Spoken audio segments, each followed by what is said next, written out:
வணக்கம் நண்பர்களே, நான் உங்கள் பாலாஜி அலைஸ் பவிஷ்யமார். குரு வணக்கத்துடன் இன்றைக்கி டாபிக் உள்ள போவோம். என்னுடைய ஃபாலோவர்ஸ் கொஞ்சம் நிறைய பேர் என்கிட்ட கேட்டாங்க, சார் உங்களுடைய பொது கணிப்புகளை கொடுங்களேன், 2026 எலெக்ஷனுக்கு யார் ஜெயிப்பாங்கன்றது ஒரு பொது கணிப்பை கொடுங்களேன் அப்படின்னு கேட்டாங்க. அவர்களுக்கு இணங்கி இதோ 2026 தேர்தலில் யார் வெற்றி பெறக்கூடும். நல்லா புரிஞ்சுக்கோங்க, ஒரு டிஸ்க்ளைமர் மாதிரியே சொல்லிடுறேன், எனக்கும் அரசியலுக்கும் ரொம்ப தூரம். ஆனால் ஒரு நல்ல ஜாதகத்தை பார்த்தால் உண்மையிலேயே எனக்கு ரொம்ப பிடிக்கும். இதுதான் ஜாதகம், இதுதான் வாழ்க்கை, இதுதான் ஜாதகம், இப்படி இருக்கணும் ஒரு தலைவர் என்றால் அப்படின்னு கூடிய எனக்கு ஈடுபாடு ரொம்ப ஜாஸ்தி. ஸோ அதன் அடிப்படையில் நான் போடுற இந்த ஜாதகத்தையோ இல்லை இந்த அமைப்பையோ விளக்கிறதுன்றது உண்மையிலேயே purely on the astrology perspective. எந்த ஒரு கட்சிக்கும் நான் சப்போர்ட்டோ இல்லை சப்போர்ட் இல்லாமலோ இல்லை அப்படின்றத முன்கூட்டியே உங்களுக்கு சொல்லிடுறேன். So that you all don't have any confusions. சரியா? சரி, ஒரு சின்ன விஷயத்துக்கு பார்த்துடலாம். 2026 ப்ரிடாமினண்ட்டாக இருக்கக்கூடிய கட்சிகள் எவை அப்படின்னு பார்த்தீங்கன்னா நம்மளுடைய திராவிட கட்சிகள் தான். அதில் எந்த மாற்று கருத்தும் கிடையாது. அதாவது ஒன்று ஏடிஎம்கே இல்லை டிஎம்கே, ஒன்று அதிமுக திரு எடப்பாடி பழனிசாமி அவர்கள், அல்லது திமுக திரு உதயநிதி ஸ்டாலின் அவர்கள். ஏன் அப்படின்னா இப்போவே பார்த்தீங்கன்னா திரு உதயநிதி ஸ்டாலின் அவர்கள் துணை முதலமைச்சர் ஆகிட்டார். So basically he is the potential candidate. யாருன்னா முதலமைச்சருடைய பொட்டென்ஷியல் கேண்டிடேட்டாக அறிவிக்கப்படுவதற்கு நிறைய வாய்ப்புகள் உள்ளது அப்படின்றதையும் சேர்த்து சொல்லிடலாம். அது அந்த சமயத்தில் என்னன்றதை பார்ப்போம். ஏன்னா 2026 ஏப்ரல் டு மே தான் எலெக்ஷன். அதாவது இன்னும் சராசரியாக இன்னும் ஒரு வருடம் 3-4 மாதம் கழித்து தான் அப்படின்றத ஞாபகம் வச்சுக்கோங்க. ஸோ 1.25 வருஷம் கழித்து தான். அப்போது நான் இப்போ ரெக்கார்ட் பண்ணுறது 1.25 வருஷத்துக்கு முன்னாடி. ஸோ இதை மைண்டில் வச்சுப்போம். அண்ட் ரெண்டாவது ப்ரிடாமினண்ட்டாக ஏடிஎம்கே அப்படின்னு பார்த்துட்டிங்கன்னா திரு எடப்பாடி ஐயா அவர்கள் தான், பழனிசாமி அவர்கள் தான். ஏன் அப்படின்னா அவர் தான் பொதுச் செயலாளர். இதுக்கு ரெட்டை இலைக்கு பொதுச் செயலாளர் அண்ட் ஏடிஎம்கேக்கு பொதுச் செயலாளர் இப்பொழுதைக்கு அப்படின்ற அடிப்படையில் இவங்க 2 பேருடைய ஜாதகம் தான் கம்பேரிசன். சரி சார், இவங்க 2 பேருடைய ஜாதகமே நிர்ணயம் செய்யுமா அப்படின்னு கேட்டிங்கன்னா சர்வ நிச்சயமாக இல்லை அப்படின்றது தான் உண்மை. அதில் புதைந்திருக்கும் உண்மை. உதாரணத்திற்கு யார் எலெக்ஷனில் ஜெயிப்பார்கள் அப்படின்னு இன்னும் நிறைய வீடியோக்கள் வரலாம் அல்லது வந்திருக்கலாம். அதில் இவங்களுடைய ஜாதகத்தை மட்டும் போட்டு இவங்க தான் ஜெயிப்பாங்க அவங்க தான் ஜெயிப்பாங்கன்னு சொல்லி இருக்கலாம். ஆனால் அது உண்மை இல்லை என்னை பொறுத்த மட்டும். ஏன் அப்படின்னா 234 தொகுதி இருக்குது. அந்த தொகுதிக்கு தலைவனாகும், அந்த தொகுதி மற்றும் தமிழ்நாட்டிற்கு தலைவர்களாகும் இருக்கக்கூடிய ஜாதகங்களைத்தான் இங்கே போட்டிருக்கேனே தவிர அந்த தலைவரை தேர்ந்தெடுக்கக்கூடிய துணை ஜாதகங்கள்ன்றது இந்த 234 தொகுதிகளில் யார் ஜெயிக்க போகிறாங்க யார் தோக்க போகிறாங்க அப்படின்றத பொறுத்து. அதாவது திரு எடப்பாடி அவர்களுடைய 234 தொகுதிகளில் இருக்கக்கூடிய எம்எல்ஏஸ், அதே மாதிரி திரு உதயநிதி ஸ்டாலின் அவர்களுடைய 234 தொகுதிகளில் இருக்கக்கூடிய எம்எல்ஏஸ், இவங்க தான் தேர்ந்தெடுக்க போகிறாங்க. என்ன சார் லைட்டாக குழப்புறீங்க அப்படின்னா இதான் சார் ஜோசியம், இதான் உண்மை. ஏன்னா ஒரு உதாரணம் சொல்லிடுறேன், ஏன்றதுக்கு உதாரணம் சொல்லிடுறேன். அவ்வளோ பிரமாதமான ராகுல் காந்தி அவர்களுடைய ஜாதகமாக இருந்தாலும் கூட்டணியே மிக அமைப்புகளில் இருக்குது. தனியாக அவரால் நிற்க முடியலை, தனியாக அவரால் வர முடியல, ஜெயிக்க முடியல. முன்னை விட இப்போது ஜாஸ்தி அப்படின்ற அமைப்பில் தான் இருக்குன்றதை நீங்கள் புரிஞ்சுக்கணும். அதே மாதிரி இப்போது திரு மோடிஜி இருக்கார், அவருடைய ஜாதக அமைப்புகள் எனக்கு தெரியாது, அவங்களுடைய ஜாதகங்கள், அவருடைய ஜாதக அமைப்புகள் அப்படின்னு போடும்பொழுது அவரால் மட்டும் ஜெயிக்கலை. But he is the face of இது, அது பேர் என்ன, பாரதிய ஜனதா கட்சி. காங்கிரஸுடைய ஃபேஸ் ராகுல் காந்தி அப்படின்ற மாதிரி திமுகவுடைய ஃபேஸ் திரு உதயநிதி ஸ்டாலினாகத்தான் இருப்பார்கள் அப்படின்றதுல எந்த மாற்று கருத்தும் கிடையாது. அதிமுகவுடைய ஃபேஸ் ஆஃப் அதிமுக அப்படின்றது திரு பழனிசாமி அவர்கள் இருப்பார்கள், எடப்பாடி பழனிசாமி அவர்கள் இருப்பார்கள்ன்றதுல எந்த மாற்று கருத்தும் இல்லை. ஸோ இதை ஞாபகத்தில் வச்சுக்கிட்டு ஒரு சின்ன எக்ஸாம்பிள், ஒரு திருமணம் ஆகுது அப்படின்னா ஒருத்தருடைய ஜாதகம் மட்டும் செயல்படாது. ஒருத்தருக்கு ஜென்ம சனி வீட்டில் நடக்குதுன்னா கூட இருக்கிறவங்களுக்கும் சேர்த்து அது தாக்கும் அப்படின்றத நம்ம பொதுவாகவே கேள்விப்பட்டிருக்கோம். ஜோதிடத்தில் இது வந்து ஒரு மறுக்கப்படாத ஒரு உண்மை. வீட்டில் இருக்கிறவங்களுக்கு ஜென்ம சனி நடந்து உங்களுக்கு ஜென்ம சனியோ அஷ்டம சனியோ இல்லை அப்படின்னாலும் அவர்களுடைய ஜென்ம சனி அஷ்டம சனி உங்களை தாக்கும் என்றதும் மைண்டில் வச்சுக்கணும். அப்போது இவருடைய ஜாதகமும் அல்லது இவருடைய ஜாதகமும் மட்டுமே தனித்து இயங்கி வெற்றியை தேர்ந்தெடுத்து கொடுக்காதுன்றதையும் ஞாபகம் வச்சுக்கோங்க.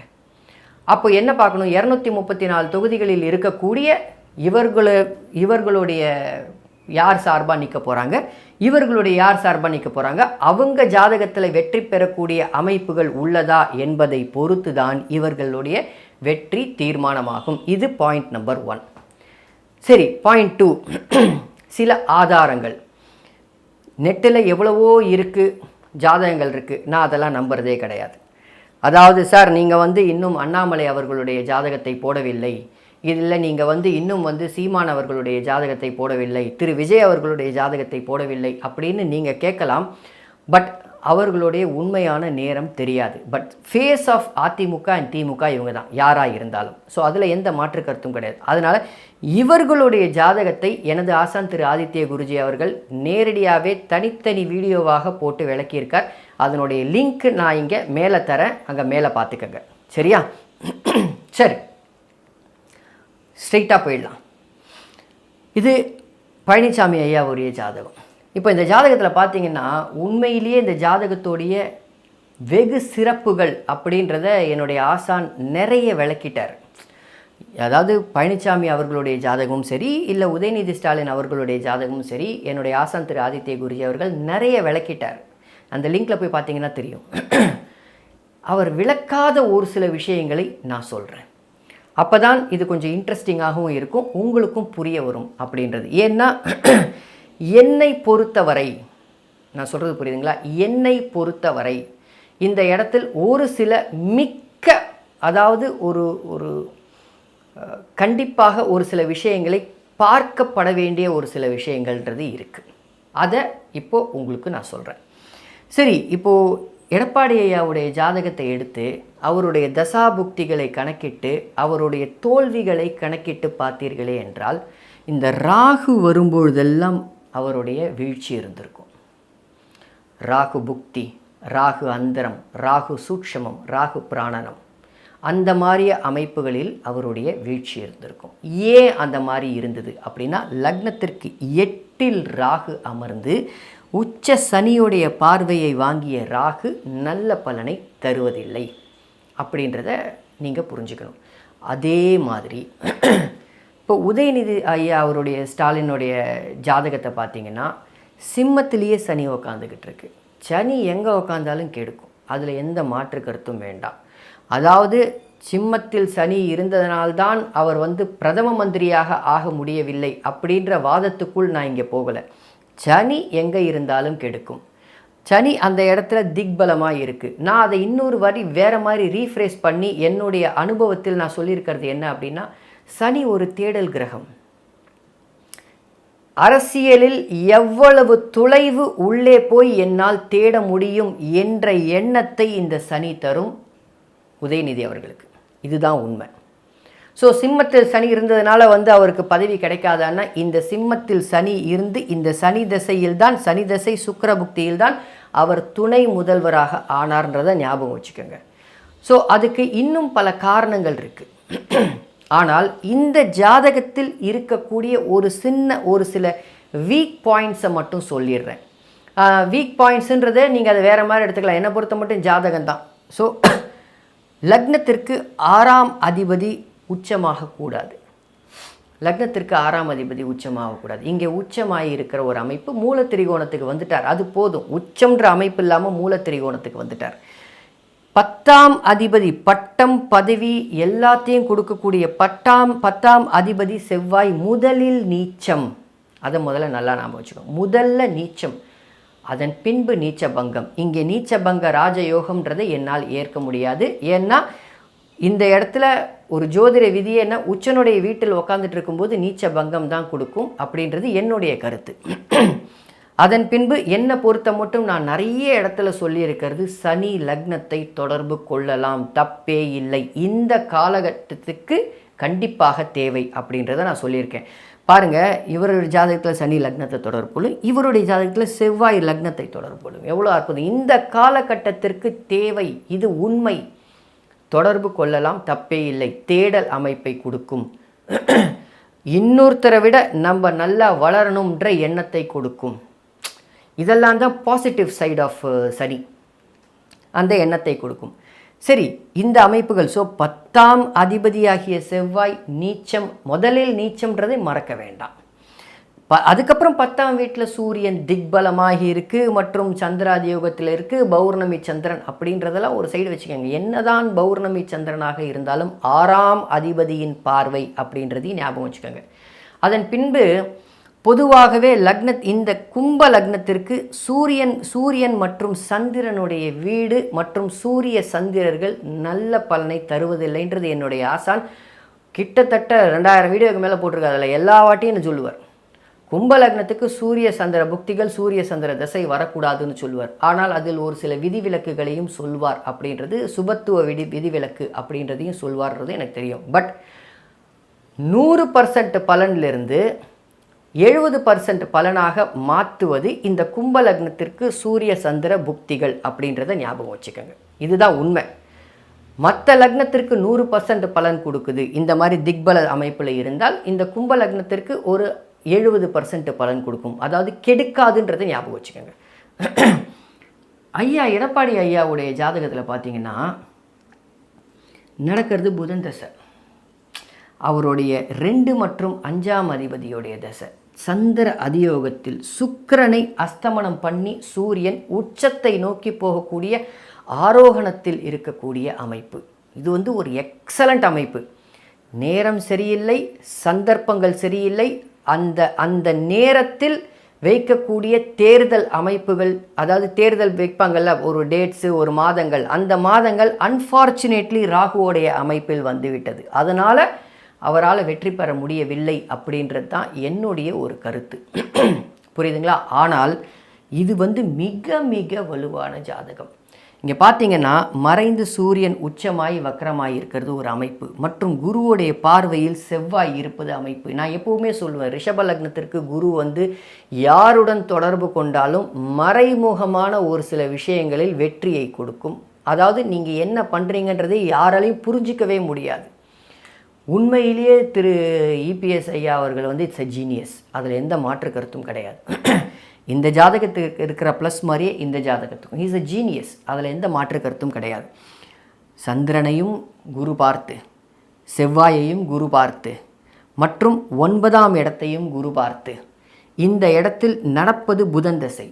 சரி, இப்போது உண்மையான பாயிண்ட்டுக்கு வந்துடுவோம். சார் என்ன சார் நடக்குது? தேர்தல் 2026ஆம் வருஷம் ஏப்ரல்லேருந்து மே மாதத்துக்குள்ளே நடக்க போகுது. இந்த தேர்தலில் எது முக்கியம்? நான் இதை ஏற்கனவே ஒரு இப்போ முன்னாடி நான் உங்ககிட்ட என்ன சொன்னேன்னா, அவங்க 234 தொகுதிகளில் யாரை நிற்க வைக்க போகிறார்கள் அவர்களுடைய ஜாதகத்தை பொறுத்து இவர்களுக்கு அமைப்புன்றதை சொல்லிட்டேன். இபிஎஸ் ஐயாவுக்கும் சரி, உதயநிதி அவர்களுக்கும் சரி, இதுதான் உண்மை. அதில் எந்த மாற்று கருத்தும் கிடையாது. இதில் ஒரு சின்ன வேறுபாடு என்ன அப்படின்னா, இந்த சமயத்தில் புதன் தசை சுக்கிர புக்தியில் ராகு அந்தரம் தான் திரு இபிஎஸ் ஐயாவுக்கு நடக்க போகுது, அவர்களுக்கு நடக்க போகுது.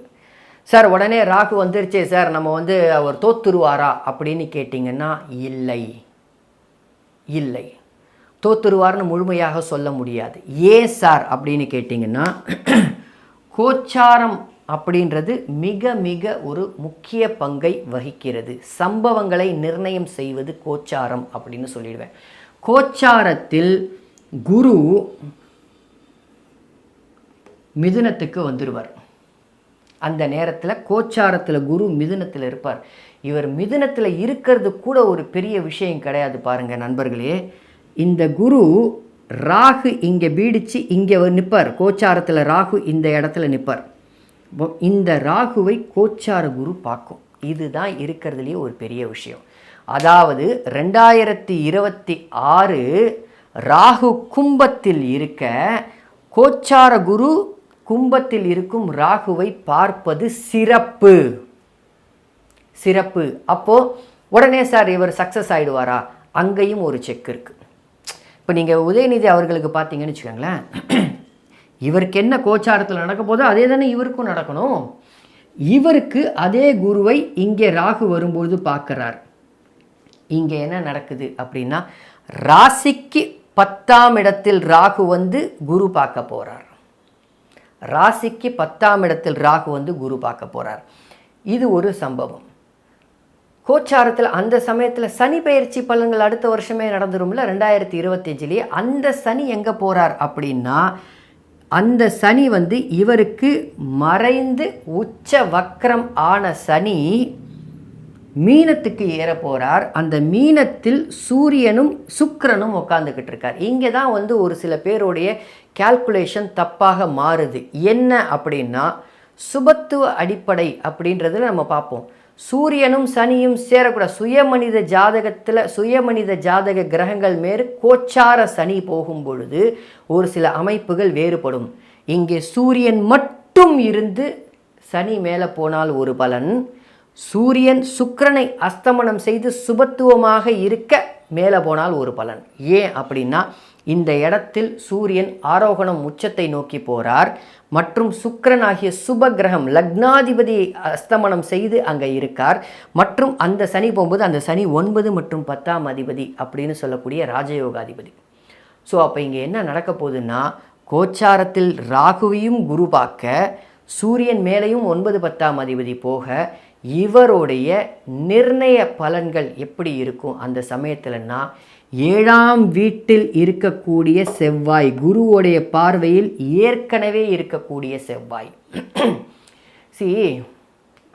ஜோதிடம் கொஞ்சம் குழப்பம், ஆனால் புரிந்து கொண்டால் ரொம்ப ஈஸி.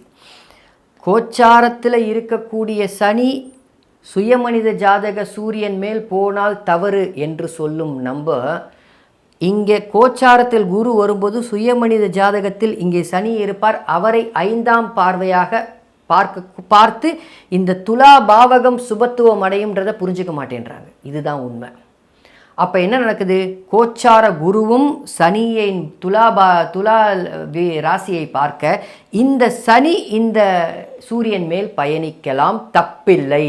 அந்த சமயத்தில் கெடுக்கக்கூடிய ஒரே ஆள் ராகு மட்டும்தான். அந்த ராகுவையும் குரு தொடர்பு கொள்கிறார் அப்படின்றதில் சில பல 7ஆம் வீடு வழியாக, ஏன்னா இங்கே வந்து ராகுக்கு முன்னாடி, ராகு அந்தரத்துக்கு முன்னாடி செவ்வாய் அந்தரம் நடக்கும். அந்த செவ்வாய் அந்தரத்தில் இவர் நிர்ணயிக்கக்கூடிய கூட்டணி பலன், லக்னத்துக்கு 7ஆம் இடம்ன்றது இரத்த சம்பந்தம் இல்லாத உறவினர்கள், பங்குதாரர்கள், பிஸ்னஸ் பார்ட்னர்னு சொல்லுவோம். கூட்டணி கட்சியும் பார்த்திங்கன்னா பார்ட்னர் தானே. அப்போது இந்த செவ்வாய் 4ஆம் பார்வையாக புதனை பார்க்க, அந்த இடத்தில் செவ்வாயுடைய அமைப்புகள் கூட்டணி அமைப்புகளில், அவருக்கு முன்னாடி போன அந்தரம் செவ்வாய் அந்தரம்ன்றதுனால கூட்டணியை சரியாக கட்டமைத்தால், நல்லா புரிஞ்சுக்கோங்க, கூட்டணியை சரியாக கட்டமைத்தால் வெற்றி பெறுவதற்கு வாய்ப்புகள் அதிகம். எடப்பாடி ஐயாக்கு இந்த கூட்டணி யார் வேணாமல் இருக்கலாம். உதாரணத்திற்கு பிஜேபியாக இருக்கலாம், அல்லது இவர் திரு விஜய் அவர்களுடைய கட்சியாக இருக்கலாம், யார் வேணாலும் இருக்கலாம். உதாரணத்துக்கு சீமான் அவர்கள் இருக்கலாம். சீமான் தனித்து தான் நிற்பார்னு நினைக்கிறேன், எனக்கு தெரியாது. பட் இருந்தாலும் இது வரைக்கும் அவர் அப்படி தான் இருந்திருக்கார். பட் இருந்தாலும் தனித்து தான் நின்று இருக்கார். பட் இருந்தால் we don't know what is the future அப்படின்றது. இது வந்து ஒரு அமைப்பு. ஸோ கூட்டணி தான் இந்த இடத்தில் எடப்பாடி ஐயாவை தூக்கி நிறுத்த போகுதுன்றதில் எந்த மாற்று கருத்தும் கிடையாது.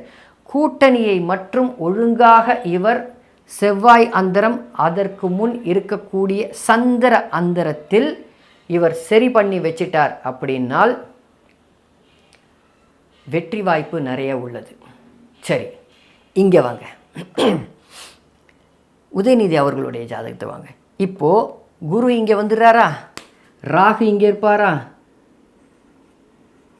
சனி இங்கே மீனத்துக்கு ஏறிடுவாரா, குரு இங்கே வந்துடுவாரா? இதில் ஒன்றும் சரி, இங்கே வந்துடுறாரா? இப்போ இந்த இடத்தில் கோச்சார குரு சுய ஜாதக சுக்கிரன், அதாவது துலாம் பாவகத்தை பார்ப்பது ஒரு விதத்தில் நல்லது, ஒரு விதத்தில் கெட்டது. எத்தனையோ பேர் சரி ரைட்டு என்ன கேட்பாங்க, சார் சனி தசை சுக்கிர புக்தியில் எப்படி சார் அவருக்கு பதவி கிடைச்சிது? நிறைய பேர் என்னை கேட்டிருக்காங்க, பதவி எப்படி சார் கிடச்சிது? 10ஆம் அதிபதியுடைய பார்வையை வாங்கி மற்றும் லக்னாதிபதியின் பார்வையை வாங்கி உள்ள சுக்கிரன் மற்றும் 2ஆம் அதிபதி மற்றும் 11ஆம் அதிபதி ஆகிய குருவின் பார்வையை வாங்கி உள்ள சுக்கிரன். சார் சனியும் செவ்வாயும் பாவ கிரகங்கள் தானே, சுக்கிரனை பார்க்கக்கூடாது தானே, அது பாபத்துவமாச்சே அப்படின்னு சொன்னீங்கன்னா அதுதான் ஜோதிடம்னு சொல்லுவேன். ஏன்னா இங்கே ஆதிபத்திய காரகங்கள் தான் மேலோங்கி நிற்குமே தவிர மற்ற எதுவும் கிடையாது. ஸோ இப்போ ஆதிபத்திய காரகத்துவம் சனிக்கு வந்து பார்த்தீங்கன்னா சனியோடைய ஆதிபத்தியம் என்ன? லக்னாதிபதின்ற ஒரு ஆதிபத்தியம், 12ஆம் அதிபதின்ற ஒரு ஆதிபத்தியம் இருக்குது. லக்னாதிபதியுடைய ஆதிபத்தியம் என்ன அப்படின்னா கௌரவம், அதனுடைய முக்கிய அம்சமே கௌரவம். 10ஆம் அதிபதியுடைய ஆதிபத்தியம் என்ன? பட்டம் பதவி இல்லையா? அப்போது கௌரவத்தை செலுத்தக்கூடிய பார்வையாக செலுத்தக்கூடிய சனியும் பட்டம் பதவியின் பார்வையாக செலுத்தக்கூடிய செவ்வாயும் சுக்கிரனை தொடர்பு கொண்டு 11ஆம் வீட்டில் வெற்றியை கொடுக்கக்கூடிய குருவுடைய பார்வையில் இருப்பதனால் இந்த சுக்கிரன் அவருக்கு துணை முதல்வர் அமைப்பை கொடுத்தார். மந்திரியமானார், துணை முதல்வரும் ஆயிட்டார். இதை புரிஞ்சுக்கங்க.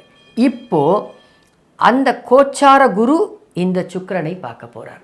அது வெற்றியை கொடுக்கக்கூடிய அமைப்பு, அதையும் புரிஞ்சுக்கோங்க, வெற்றியை கொடுக்கக்கூடிய அமைப்பு.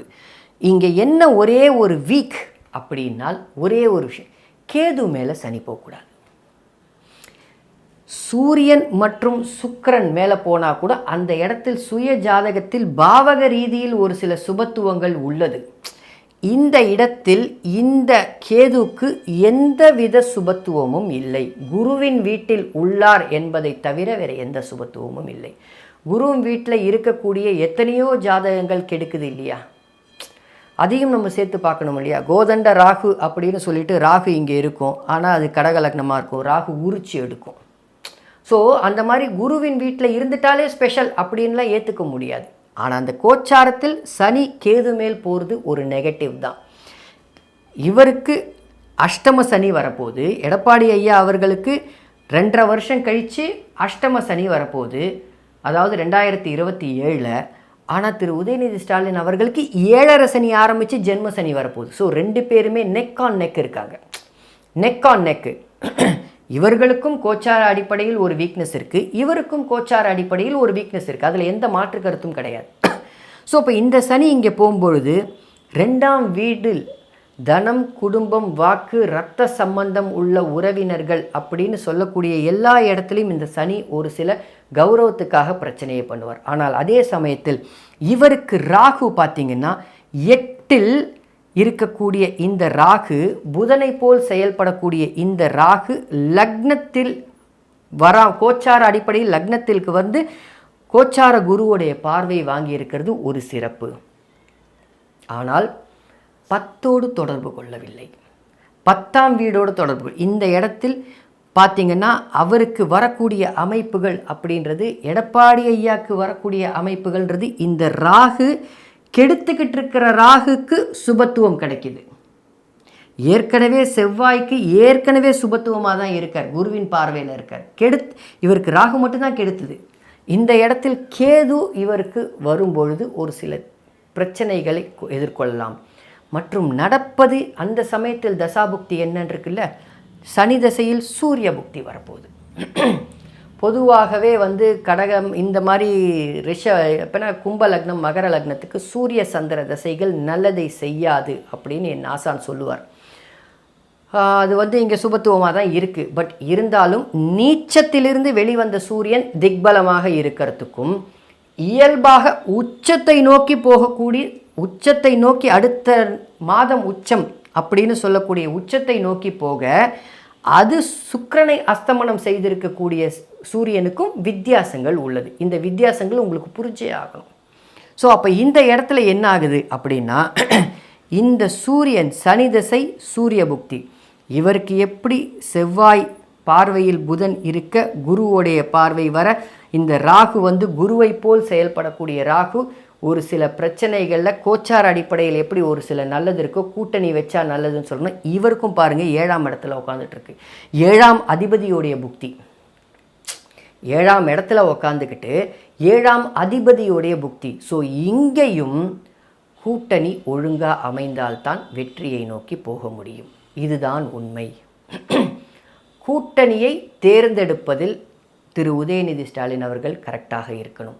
அதே மாதிரி கூட்டணியை தேர்ந்தெடுப்பதில் இபிஎஸ் ஐயா அவர்கள் ஒழுங்காக இருக்கணும். இது ரெண்டுமே இருந்தால் யாருடைய கூட்டணி சற்று வீக்காக இருக்குது, இது ஜோசியத்தில் சொல்ல முடியாது, ஸ்டாட்டிஸ்டிக்ஸ் தான் பேசும். மக்களுடைய கணக்கெடுப்பு, மக்களுடைய எண்ணத்துடைய கணக்கெடுப்பு, இந்த கணக்கெடுப்பு படி இத்தனை சதவீதம் மக்கள் திருப்தியுடன் இருக்கிறார்கள் இந்த கூட்டணியில், இத்தனை சதவீதம் மக்கள் திருப்தி இல்லாமல் இருக்கிறார்கள் இந்த கூட்டணியில்ன்ற ஒரு சில ஸ்டாட்டிஸ்டிக்ஸ் எல்லாம் ஏற்கனவே இருக்கும், இவர்களுக்கு நன்றாகவே தெரியும். அவர்களுடைய அமைப்பில் அவர்கள் வகிக்கக்கூடிய ஒரு சக்கர வியூகமானது கரெக்டான கூட்டணி அமைக்கும் பொழுது இந்த இடத்தில் என்ன கூட்டணியை குறிப்பது சூரியன், இந்த இடத்துல அந்த புக்தி தான் நடக்க போகுது. ஸோ கூட்டணியை ஒழுங்காக தேர்ந்தெடுத்தால் உதயநிதி ஐயா பக்கமும் காற்று வீச ஆரம்பித்துவிடும். இதுதான் உண்மை.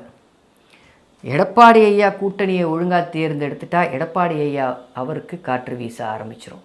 சார் இதில் கூட்டணி திரு விஜய் அவர்கள் இருக்காரே, அதுக்கப்புறம் அண்ணாமலை அவர்கள் இருக்காரேன்னா என்னை பொறுத்த மட்டும் அவர்கள் கூட்டணிக்கு தான் முயற்சி செய்வார்கள். தனித்து நின்றாலும் ஓட்டை பிரிச்சிருவாங்க.